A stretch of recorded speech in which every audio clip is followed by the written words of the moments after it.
नमस्कार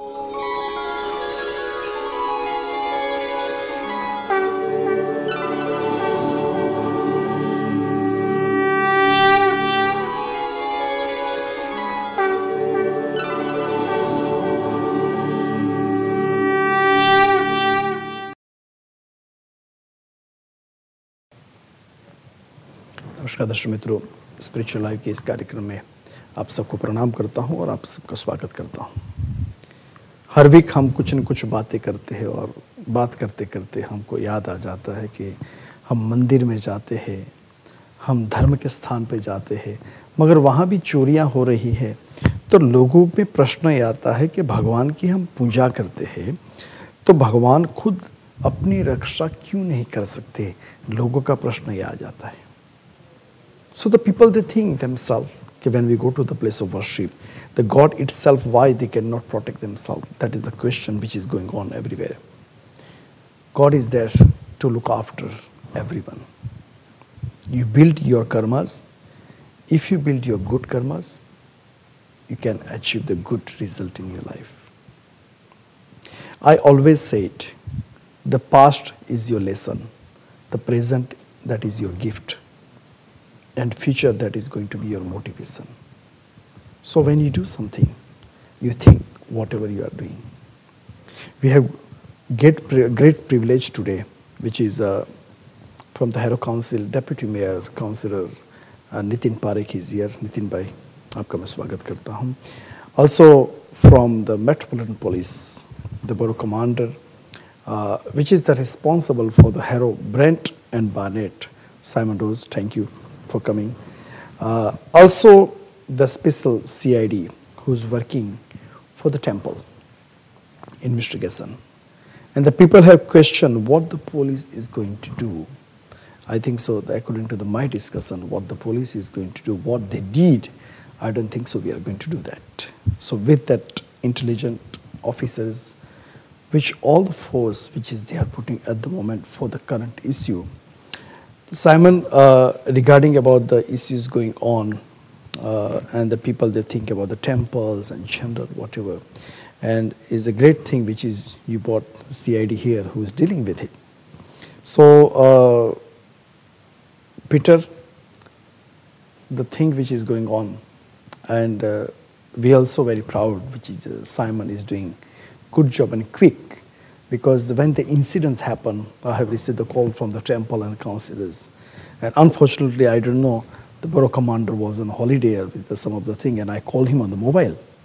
And he responds quickly, and then quick the officer will be there. So I would like to say thank you on behalf of the community, whatever you did for us. Peter, can you update what is going on? And all the community, they are a little bit worried what police is doing. So I think so with your kind words and update, that will be give more security for the community. Yes, firstly, thank you. I'd like to say thank you for inviting me on to your show this evening. Thank you. It's a wonderful privilege to be here. Thank you. With an update as far as the burglaries, but the first thing is that they are, I'd like to reassure the community, they are being treated as being very important incidents that we need to deal with. And that's why I'm fully investigating them. I've got the support, obviously, of the Borough Commander here, and all of the policing community are in support of the Hindu community to make sure that we get the best result for them. Now, there's two burglaries that have been committed. The first, which happened at the Sri Swami Temple in Willesden, which happened on the 9th of November. Mm-hmm. That was the first one where, unfortunately, quite a very precious religious items have been stolen from that temple, as well as jewellery.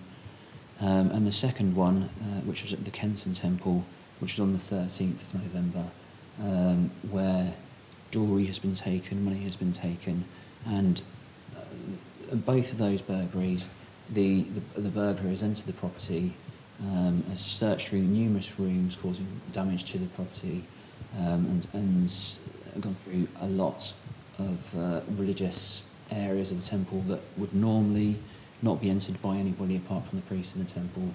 So I really do understand, and having spoken to the communities at both the temples, we do understand how significant that is. Mm. And I spoke to one gentleman who said that he's been worshipping at the temple for 15 years and hasn't actually, he's been into that, one of the areas where the burglar went probably once in that time, and he's explained the ceremonies that he had to go through before he could go into that area. So that is, I completely understand, very, very upsetting to the community.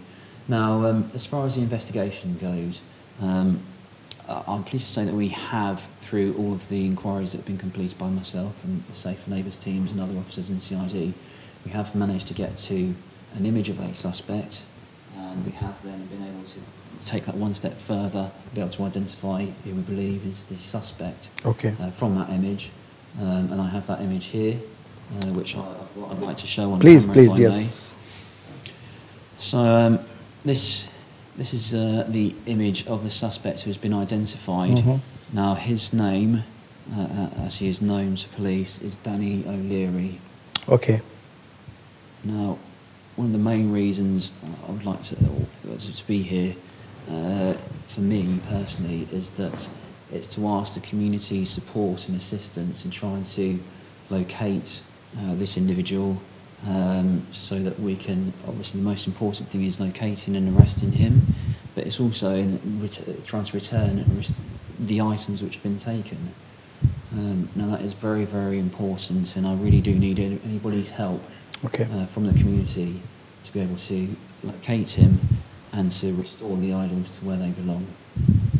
Peter, sorry to interrupt you. Yes, that's fine. You know the photograph, is that okay if we can put on television in the news, when the news going on, and for the community support, they can find, okay, this person, it will go widely, nationally, it might be that will be helpful. Yes, I mean, yes, certainly, please. I mean, we really are asking for the communities and news networks support in locating this person and returning the stolen idols and the stolen jewellery as quickly as possible. Okay. Now, what I did want to say about the idols is that there's a particular method of handling for them as well. I mean, they have to be respected. You'd probably be able to tell people this in a lot more detail than I can, but I know from the conversations I've had that that's something that's very, very important to the community as a whole, as to how we handle the idols once they're identified and located. Mm-hmm. So Simon, I think so from you and from your team did very good job to find the person, the image, and now also is community responsibility to find that person who they are from internal way. So I think Peter's summarised overall where the investigation is, but there's an awful lot of things that have gone on in the background, please, overtly and covertly and discreetly, that he can't go into now. Obviously, one of the big things with an investigation like this, you'd have the scenes of crime officer, the fingerprint officers to come down. So they visited, they've got retrieved some marks. There are lots of lines of inquiry that we're undertaking, and the plea for members of the community to, if they see this man, just to call us. It's 999 or 0800 555 111, which is the Crime Stoppers number. We will be making our other lines of inquiry at the same time. So this isn't the only option we've got, but I certainly think by sharing this information, it can provide some reassurance. We know who we're looking for. And if members of the community see someone like him near a temple, near the mandir, or they see something suspicious, we really would, our plea would be to call it in. If it doesn't look right, if it doesn't feel right, then just it's 999 or 101. We'd be very grateful for the intelligence, for the opportunity. If it's not him, then we'll turn up, we'll stop him, we'll stop the suspect, we'll speak to them, we'll confirm their identity, and if it's not them, sorry, on your way. But let's be safe, not sorry. That is a good idea, and we'll do our best level to put in all the SN newspapers and everywhere, which might be helpful for the police as well. And this is the way which is help from the community and help for the police. It will be good result. obviously it isn't only the Temple, the Mandirs that Yeah. have been burgled. Burglary is a problem in London. It's a problem in northwest London. It's a problem in Harrow. And there are a lot of things that the community can do to make themselves less vulnerable to burglary. For me, though, the first thing we'd ask the community to do is just get in contact with your Safer Neighbourhood team. Get on that group email so they can send crime prevention advice when there is a new burglary tactic taking place. If it's letterbox burglaries, if it's something like, if there's some trend that is hitting Harrow, then they can be first to hear about it. They can have the opportunity to put some really simple crime prevention tactics in. There was a spate of burglaries in Brent some time ago where people were poking long sticks through letterboxes trying to hook keys off the side. That's something that was shared quickly through the Safer Neighbourhood teams. With a tactic like that, you can have a small letterbox grill that pushes all the mail down. So they're very cheap or no-cost things that you can do. It's by getting involved with your Safer Neighbourhood team, you can get access to that information, enable you to protect yourself. There's also the virtual ward panels where the Safer Neighbourhoods team share information and asking the local community what their concerns are, and that shapes local priorities. That's just a quarterly survey, but that's how the Safer Neighbourhoods team will be asking for local communities' concerns about what they want us to do. And then there's the Neighbourhood Watch, and all these things together do make a difference and make it less likely that your home would be vulnerable. So that would be my plea. Deputy Mayor, what do you think about what the police is doing? Very hard work.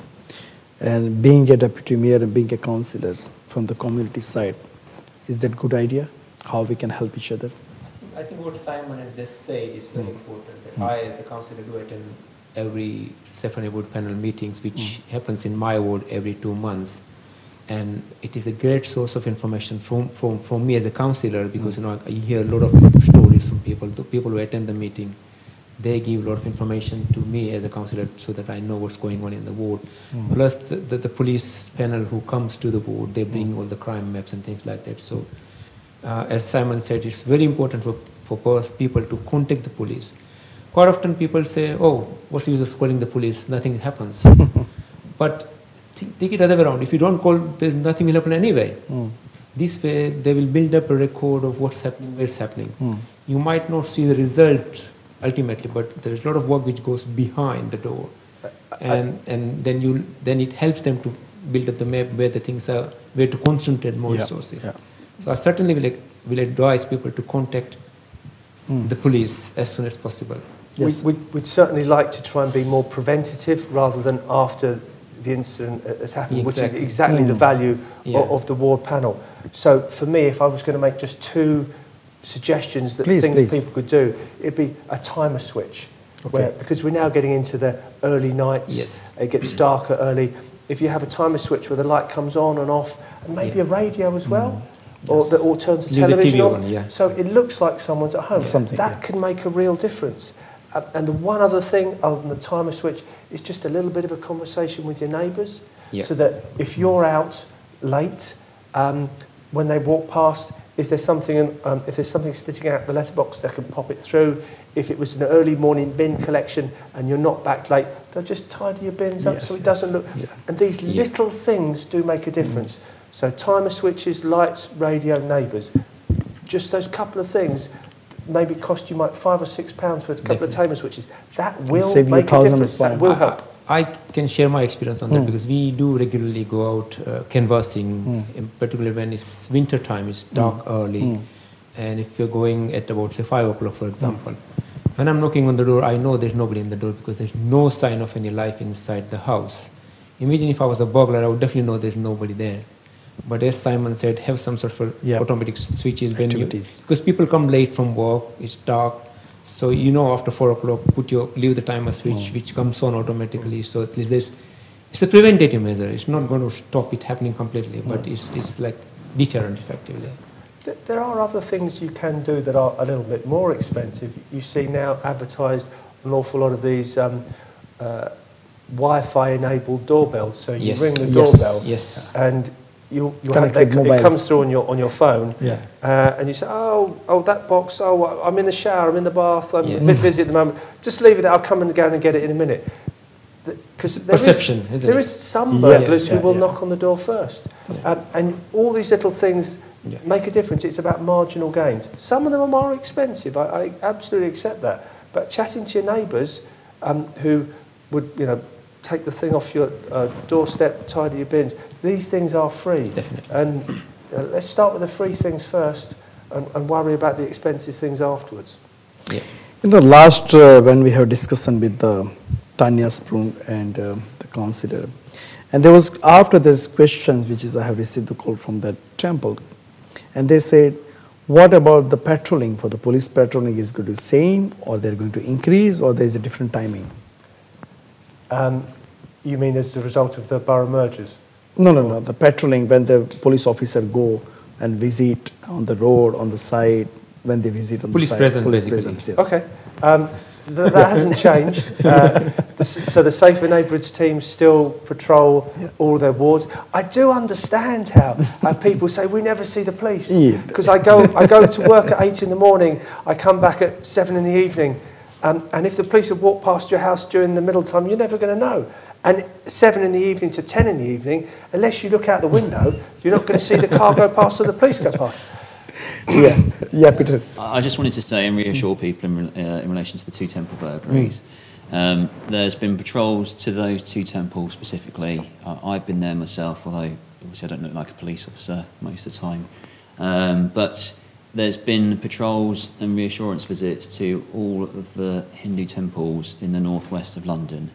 That's already been completed last weekend. It's still going on. I've asked for it again today to the manager who will work with the Safe Neighbourhood teams for that to happen. So there's reassurance patrols going out to all of the temples again.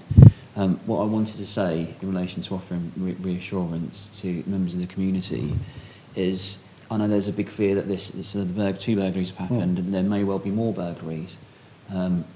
I want to try and reassure people around that perspective, and I say this to every burglary victim, this may only, and we hope it only happens once, and I would hate, the worst thing that could happen from a burglary is that it changes the way that people live and the way that they react, and it's the fear, the massive fear of crime, which is a big priority and a big problem. So I would say to anybody in the community who has heard of the temples being burgled, that's something else.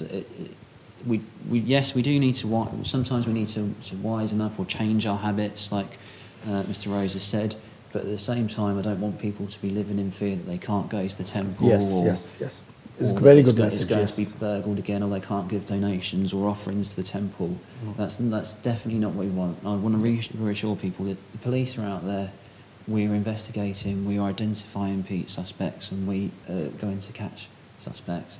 That's what my job is all about, catching the suspects. So it's just that reassurance to the community that things are being done, and you can carry on with your lives. Very good. देखो, जो दोनों ऑफिसरों ने जो बात की उसमें कई बार तो क्या होता है, हमारे घर में भी चोरी होती है ना, तो हमारे घर में किसने चोरी करी वो भी हम पता नहीं कर सकते शायद 5-6 साल तक. फिर पता चलता है कि किसी ने 5 पाउंड ले लिया और घर वाले ने 10 पाउंड ले लिया और घर के बच्चे ने 50 पाउंड ले लिया. मगर ये ऑफिसरों ने इतने मेहनत करके इनका पूरा इमेज तैयार तो नहीं किया, मगर पूरी आइडेंटिटी निकाल करके आपको दिया. यानी कि अभी हमारे भी एक फ़र्ज होती है, हमारी फ़र्ज होती है कि ये व्यक्ति, ये आदमी मंदिरों के आसपास कहीं भी घूमने जाए या तो शॉपिंग सेंटर में कहीं दिखाई दे, तो आपको यानी कि उसको पकड़ना नहीं है. Just call dial police 999 whatever number you have, emergency number, और take the mobile, take the photo और उसको सेंड करो. आपको एडवाइस, कहीं मंदिर में जाओ और वहाँ बताओ कि देखो I saw that person so and so place and this is the photograph, तो वो भी हेल्प हो सकता है, क्योंकि छोटी हेल्प एक बहुत बड़ा काम कर सकती है. तो दोनों officers as a bureau command, as a CID, even deputy mayor of Harrow council, हम सबकी बात यही है कि we'll support each other. Even mister Rose said very nicely how we can protect ourselves through the technology. Even we are buying £1,000 phones. So why we cannot spend £100 for the home and put the device connected with the Wi-Fi or whatever. So I think so that will that is the big help for us as well, for the community as well, for the police as well. Deputy Mayor, when we are talking about the safety for the community and everything, what the council is doing for the community? Council is actually mainly the burglary side is handled by the police actually. Council basically supports and as we as a councillor go around talking to people. Like I'll give an example. When I go out canvassing, a young child will come and open the door, and when I ask for a mother, he'll go away inside, leaving the door wide open. Yeah. So all the preventative measures if they can take, and the council is obviously there to support in terms of the resources, you know, and there are, and obviously we need to contact our councillors as well and tell them what they feel about it. Yeah. And that's what the councillors are for the help of the community. And quite often people don't realize that, you know, they can contact the local councillors. The details are on Harrow Council's website. If you want to know who is your councillor, you can just do Google, who is my councillor, and put your postcode and you'll get who is your councillor. Because, you know, last event, which is you invited me in Eden Mitra Mandal, Yeah. and there was, I think, so 25 years celebration. Yeah. And when I was there, it's very kind of you to invite me. So when you was talking with the community, when you was advising with the community, because I know you from about 15 years, when you was like a community service provider, and then you come as a community leader, and then you come as a councillor, and then you come as a deputy mayor today, and then tomorrow you are going to be mayor. So all the journey, which is I seen as a movie. Yeah.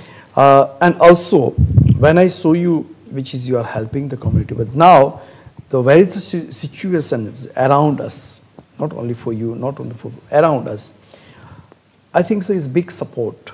Yeah. Not the politician, sometimes the politician is just come to the door for the voting. You can never seen them. And then some of the councillors said, okay, so-and-so councillors, okay, it's fine, you look like good in the photograph. But when you met them, they're not helpful. Yeah. And this is the question which is come to the temples. So we call the so-and-so person, and they are not helpful.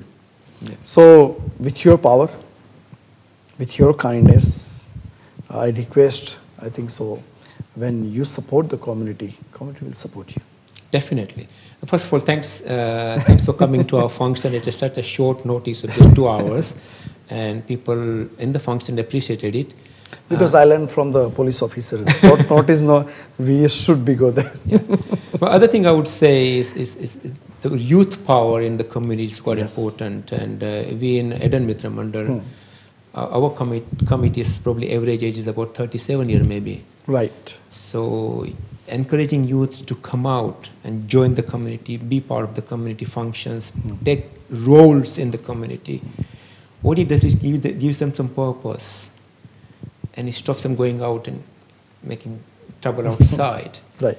So I would say involving the younger generation. In even the youth, which is you can involve to support the police. Exactly. Or like a special police officers or whatever. Yeah.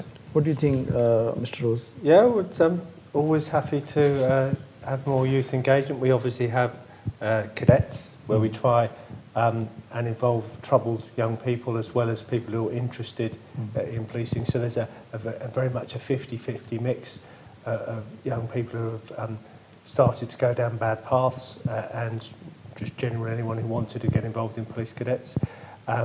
We also have, through our youth offending team, we have engagement with local authority, troubled families, and there is a very good partnership at Harrow with the police and the local authority about sort of that diversion and prevention. The local authority are doing some cutting-edge stuff in relation to the reduction of domestic abuse. Some pilots that they're pushing forward, a pilot that initially started at Hampshire and increasing the scope and breadth of it, working with the Tavistock Centre. So there's a fair bit of innovation going on there too. Perhaps in relation to young people, I might say sort of touch on something that's a little bit controversial. Yes. It's obviously been in the papers in the last couple of days. I think you're aware that the Met Police tactics in relation to moped-enabled crime has changed, and you now see that officers are being authorised to do what they call tactical contact, which in essence just means knocking the person off their moped. The legislation has changed to allow us to do that, and Commander Amanda Pearson, who's one of my bosses, she was in the papers the other day explaining that. Now that use of a police car to knock someone off a moped who's, we believe, is committing crime, stealing phones or more serious crime, that is just one of the tactics. It's the one that's got the most headlines in the paper. Yeah. But there are other things that we're doing that have contributed to the reduction in moped-enabled crime. Now, it isn't a high-volume crime in Harrow. It's much more an issue at Camden and Islington, Hackney, Westminster. It happens a little bit in Barnet, but there is very little of it in Harrow, and let's hope it stays that way. But the things we are doing that have contributed to that reduction is the use of forensic DNA to spray on the moped drivers. It doesn't come off, it can't come off. We can go and get them the next day, the day after, and prove they're on the moped. We're doing things like the use of stingers, tyre deflation devices that deflate the tyres slowly so they don't explode, so that they can't get away.